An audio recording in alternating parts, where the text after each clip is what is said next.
पुण्यात फक्त दगडूशेठ हलवाई गणपती आणि शनिवारवाडाच आहे? जर तुम्हाला असं वाटत असेल तर थांबा, पुढच्या काही क्षणामध्ये तुम्हाला पुण्याचं एक वेगळंच रूप दाखवणार आहोत. नमस्कार, मी चंद्रपूरचा रोशन आणि आज तुम्हाला पुण्यात 3 दिवसामध्ये तुम्ही कोणकोणती अप्रतिम ठिकाणी फिरू शकता हे सांगणार आहोत. त्यासाठी नेक्स्ट पुणे ट्रिपसाठी हा व्हिडिओ आत्ताच सेव्ह करून ठेवा. पहिल्या दिवशी मी सकाळी आळंदीच्या दिशेने निघालो आणि आळंदीच्या 5-6 किलोमीटर आधीच ना उजव्या हाताला लागणारं थोरल्या पादुका मंदिर पाहिलं. शांत वातावरण आणि तिथली सकारात्मक ऊर्जा मनाला एक वेगळंच समाधान देते. त्यानंतर संत ज्ञानेश्वर महाराजांच्या समाधीचं दर्शन घेतलं आणि इंद्रायणी नदी काठचा तो अनुभव खरंच खूप प्रसन्न वाटला.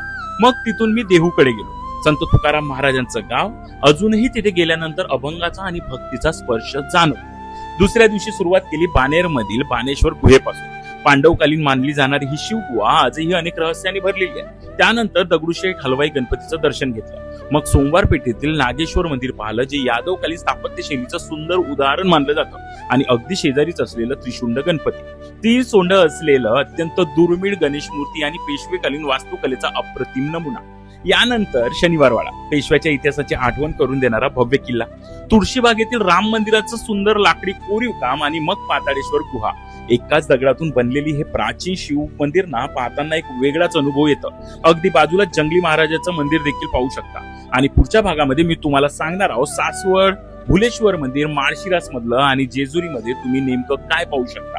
हा व्हिडिओ जास्तीत जास्त शेअर करा आणि पुण्यात यापैकी तुम्ही कुठल्या ठिकाणी गेलात ना ते कमेंट मध्ये नक्की सांगा. फेसबुकला फॉलो आणि युट्यूब चॅनलला सबस्क्राईब करायला विसरू नका, कारण युट्यूबवर प्रत्येक ठिकाणचे सविस्तर ब्लॉग व्हिडिओ परफेक्ट माहिती मिळणार आहे.